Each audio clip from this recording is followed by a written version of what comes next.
Alan Winston with my producer Rebecca McKean.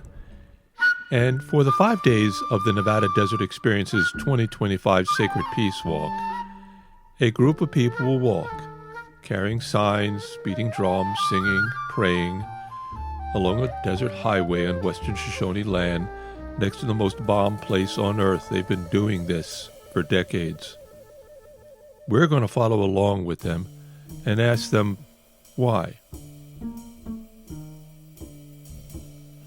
Tuesday, April 15th. The Sacred Peace Walkers arrived at Lee Canyon Road on Highway 95 the night before, set up camp, had dinner, and had a freezing sleep in the desert.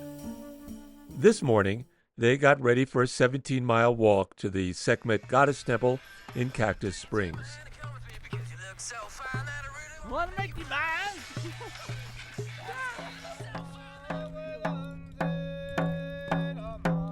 There'll be a much more confrontational scene, but we hope we'll do it in love and peace. And I think we should do it with real consciousness about what we're doing and what potential risks are, and that we do it in community. As I said in the nonviolence training, we should not surprise each other. So we'll have plenty of time to talk about that this evening.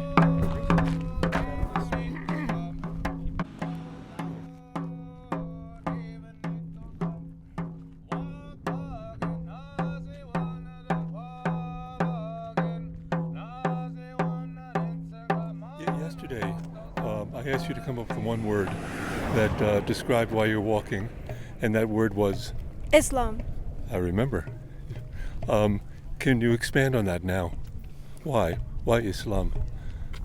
So the reason why I converted a year and a half ago was because I felt a lot of guilt for forgetting about Palestine, because I first found out about the situation in Palestine during COVID. I went to a protest and then forgot about it. And then October 7th happened, and I started seeing it on social media, specifically on TikTok a lot. So that really impacted me, and I have an Afghan friend who was the one who introduced me to Islam because he's Muslim. So yeah, I just felt like I had to make a change for good, and also every prayer would be dedicated to them. Is this walk sort of a prayer for you?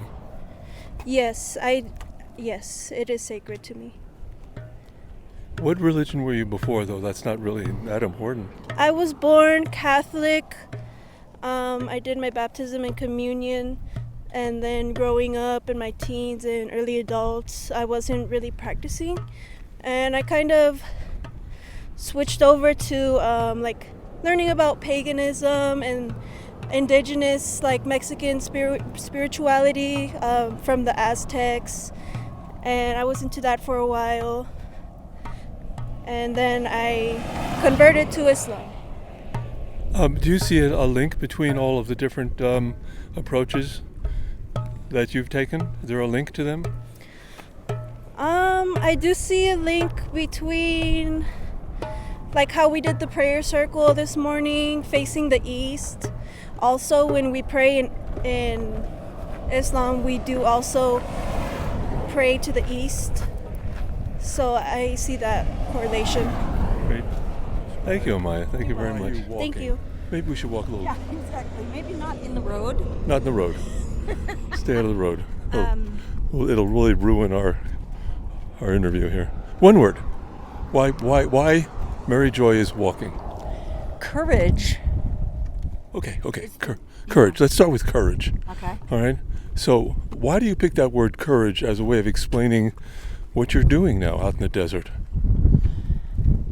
There's a shortage of it. There's a real shortage of courage to standing up to the status quo, which people have known for a long, long time. That's really not quite right. But it's incredibly uncomfortable and disconcerting and status undermining to have the courage to stand up and say, that's just not right. Why do you think Americans don't do that? It's not comfortable. It's not going to make my truck payment or my mortgage payment to stand up and say, I'm not sending my daughter to the Air Force. I'm not participating in the overconsumptive, over-aggressive society. That's not comfortable. It's hard to find friends. It's hard to find a community if you're going to do that. And so it's much more comfortable and easeful to go on Facebook and tell people how bad they are.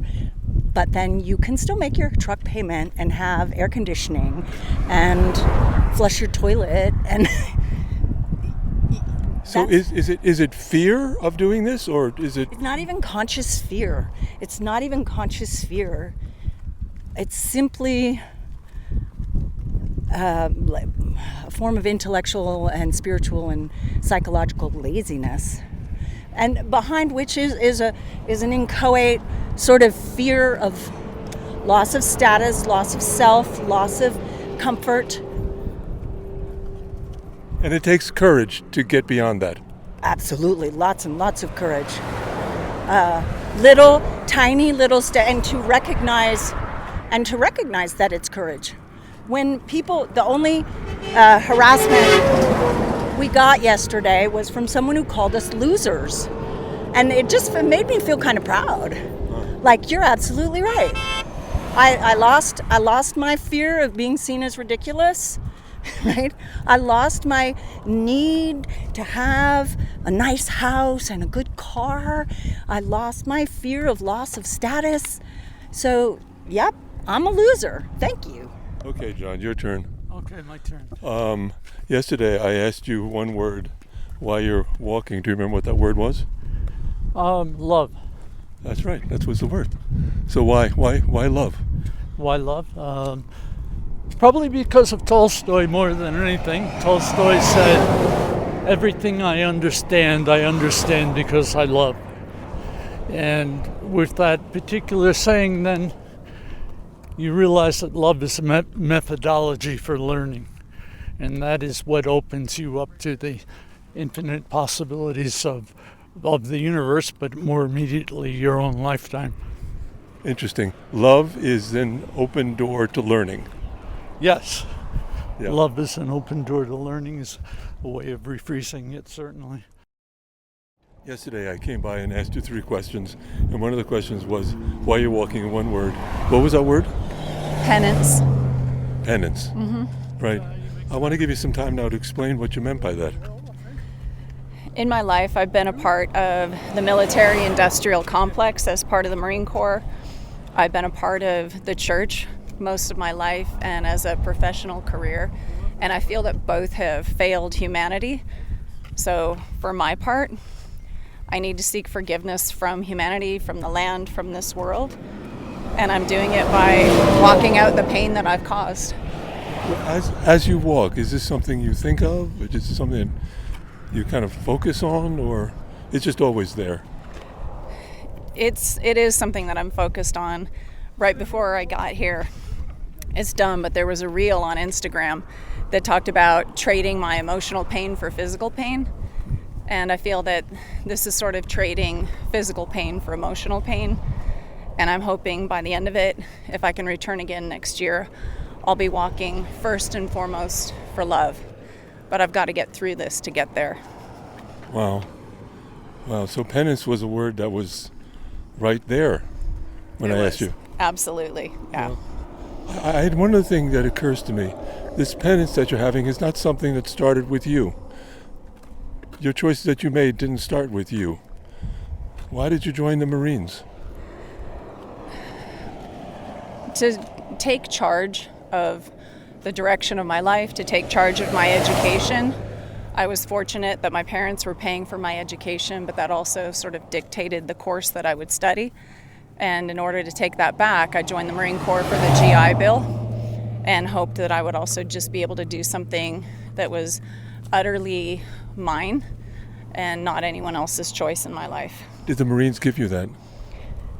In a way, but it was also a massive disappointment. I'm certain that I went into it with the wrong expectations. I honestly just didn't realize how violent it was, or that they would demand an enemy of me that I didn't have. Yesterday I asked you to come up with one word of why you're walking. And do you remember what that word was? Earth. I don't, but... You don't, but what comes to mind now is Earth. Yeah, Earth. Okay, why Earth as a reason for why you're walking? Because we just don't take care of Earth. Look at all this stuff. I'm constantly wanting to pick stuff up because there's just so much garbage and trash. And it's like, yeah, okay, some of it blows out of a car, but some of it people are just throwing. So it's like, okay. This beautiful what desert. What kind of mind frame is that? Yeah. But it's not even what is that? It's everywhere I've been. What is that mind frame? Is it an American mind frame? This throwing out into the beautiful desert. Why do we do that? I don't know if it's an American mind frame. I mean, sure it could be, but it's maybe just gross, just negligence of not understanding and not being one with Earth. We're not unity with the Earth, so I got this flag hanging in my house, and I'm like, taking the flag. Somebody doesn't have to take the eyes off the road and read it and put together a clever saying. They can just glance and be like, oh, peace or Earth, So it's like. After lunch, I spoke with Elisa Carlson, who resides in the lonely north of Nevada. We had spoken at last year's Sacred Peace Walk, and this gave me a chance to catch up. Hey, how's it going, Alan? Yeah, how's it going? Elisa Carlson. Elisa Carlson. Yeah, I remember you. We spoke last year. We did. I read some poetry, I think I wrote. Yeah, we talked about North Nevada. And deep time. And deep time, that's right. It was a good conversation. I think so. Yeah, if I had time, I'd bring it back into this one, but I enjoyed that. How is life in North Nevada now that we have a new wonderful administration? Has it affected you out there at all? It certainly affected us in New York City. Well, I grew up closeted in rural Nevada, and so I'm kind of used to hiding my identity. Yeah. And then for a while, that's the sunglasses. Yes, I'm in. You're an incognito. Yeah, I'm in hiding right now. But I'm used to that, right? Just being queer and trying to hide who you are, because you're not always safe, even when we had better administrations. But now there's definitely more of a return to kind of when I first came out and when I first realized I was queer, wanting to protect myself. So it's I felt like for about maybe 10 years. You thought things were going to be okay. Yeah, it felt safer in the world. It felt easier. But now it's kind of like, well, now I have to return kind of back into. That's a damn shame. Yeah. Well, I mean, can you talk about anything that's happened? Maybe not specifically, but generally. Well, I think it's still pretty early on, and I think a lot of what I've noticed is a lot of my friends are just really scared, and so the way that how does it manifest itself? I mean, what do? Do they just hunker down, or? Yeah. So it's a matter of thinking about what kind of platforms do we need to use that will provide to protect our identity. I have friends who don't even eat meat, and they're talking about getting guns because they are worried about their safety. But has anything actually happened that says this is not good? Or is it just a feeling? I think there is some legislation now as far as the queer community. That's what I feel like I can speak to. There's legislation now that's been kind of hanging out there. I think Iowa has a case that they're trying to dismantle gay marriage, right? Which I think the makeup of the Supreme Court now and just the sentiment in the country, is pretty ripe for a challenge to that. Right. Yeah. Why do you think Americans are that way, or at least half of us are that way? That's causing this fear in you and your community? So I guess I have this really naive idea that I think a lot of people are unexpressed in their lives. I'd explain that. Yeah. Well, I would say that they aren't living the lives that they probably want to be living. And they feel like maybe they haven't ever had a chance to do that because of the circumstances of their life. They've had to fill a role, play a part, do something other than really kind of figure out who they are. And so you have, I think, to me, it's about people playing a role that they're not really that aware of and frustrated by at the same time. And so I think you get a lot of anger. I've certainly experienced people being angry at me for, like, you know, how dare you write poetry? Like, what do you, like... How dare you be queer? Yeah, like, how dare you, like, do anything that isn't just, like... What I do. Duking it out every day with a, you know, 40-hour week job, you know, and just, like, you know, so I think people feel frustration in their lives because they're not fully expressed, and they don't probably know even how to be that or where to start. It sounds like an awful way to be. I think it's very painful. And so you see people, right? You see these people, you see trans people, you see queer people, you see whoever, artists, you know, people that are fully expressed, you know, and I think it really stirs some deep hatred and probably shame in people, you know, but it comes out, you know, as hostility, right? It's resentment, but there's a deeper feeling underneath resentment, right? It sounds like what you're talking about is a possibility of hope that this country is going to become moral and accepting and sharing and all that good stuff. I don't think there's anything really actually stopping us. Wow. It's just that we are so stuck in our roles. So what's going to break it? I think poetry. Tragedy. Oh, tragedy. Tragedy breaks your identities, right? Yep. And I think right now, the amount of suffering that people are probably feeling very, very deeply and very personally might shake that a little bit. Wow. Have you been writing about any of that? Expressing yourself? I feel like I've been writing about that my whole life, you know? I mean, because that's my kind of lived experience. I've never felt part of any mainstream. I tend to just be alone as a matter of kind of contemplation and reflection and who I am as a person. And walking the railroad tracks. Walking the railroad tracks. Yeah. You know, and it's safe, and there's a you know, there's a feeling, and I think what people always feel this, right, when they go out into nature and they can kind of take a few minutes alone, and they just hear nothing, and there's just that peaceful, like, presence, that loving presence, that pulse that comes over us and washes over us, and it really has the power to kind of cleanse us. And there are places in this country that have that, like out here in this desert. Oh, this is a great place for that. Yeah. I mean, you can drive down a dirt road and be the only person, and you can see as far as the horizon, right? I mean, there's nothing hiding out there. You can see everything in front of you. Right. Yeah. I mean, we're in New York City, and we don't see the horizon. I mean, the buildings are kind of spouting up everywhere. Did you bring a poem for us? I have a poem that I read when I was, I think, 17.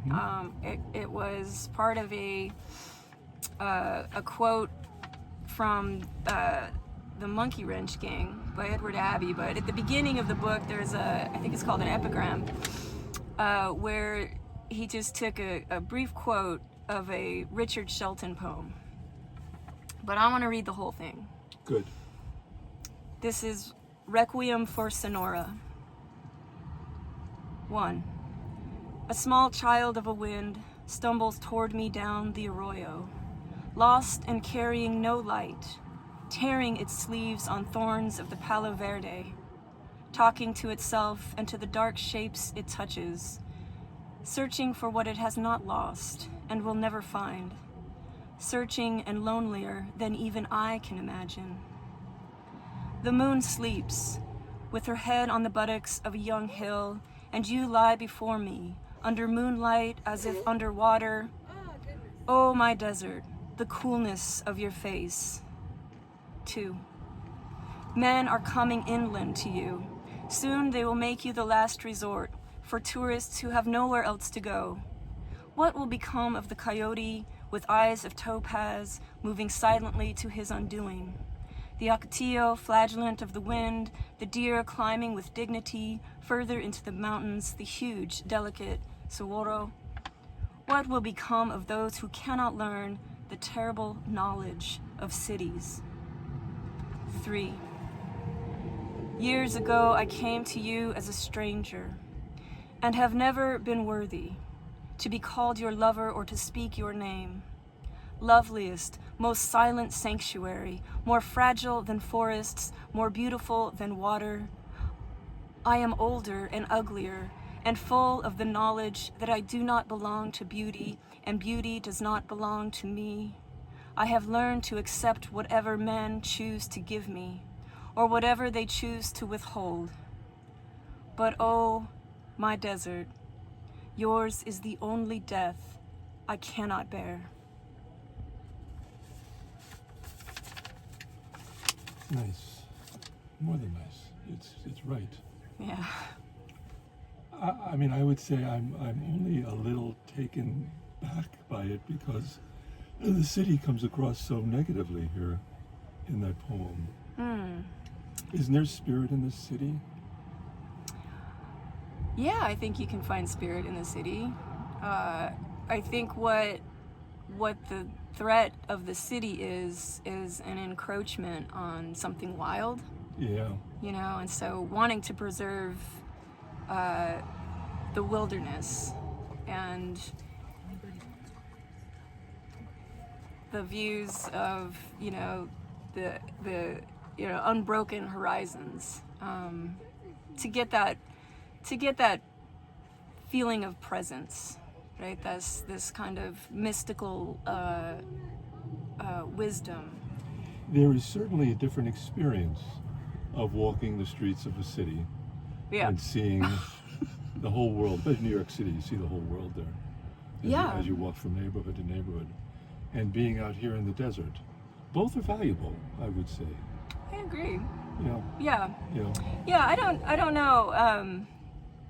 I don't know if it's disparaging of the city, but I think that the two can reflect something beautiful of humanity. You know, beautiful of like we're here to appreciate this, right? But this exists outside of us, and the city is the same way, right? Mm-hmm. I mean, I think if you can look at things as, you know, there's a beauty here that is kind of deathless.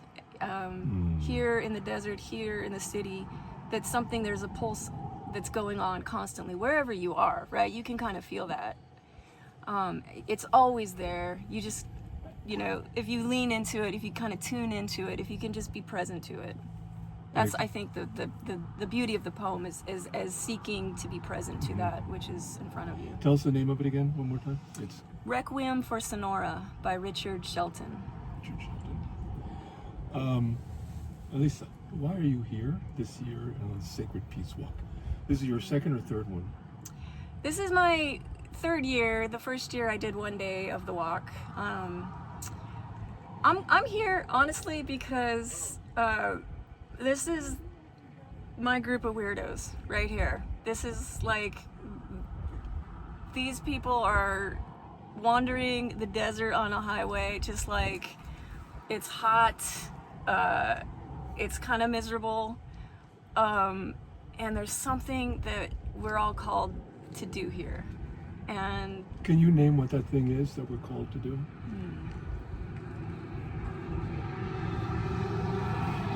I would say it's... Let the truck pass. Sure, yeah. That thing that we're called to do here. I think there's a responsibility to each other. And to maybe in some way, like, show up as a light for each other. And so there's like a a sacred kind of bond, I think, that is formed in this group, and we show up for each other. And so I think this is what's beautiful, and this is what will keep us going as people, right? This is what's beautiful about our species, like what we're doing, walking together, and this is the kind of thing that will keep us going and will eventually, get us to a better place. If we could only all show up for each other. Yeah. All the time. Elisa Carlson, thank you so much. It's really great having some time with you. Thank you, Alan. I don't know if you'll ever get to the city, but you're invited. Oh, I would love to come to the city, yeah.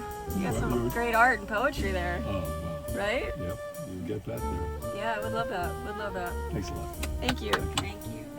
Why We Walk is a production of BCR Podcast and the Nevada Desert Experience. Music for this episode was Lou Tobaccon's performance and composition, Garden at Lifetime.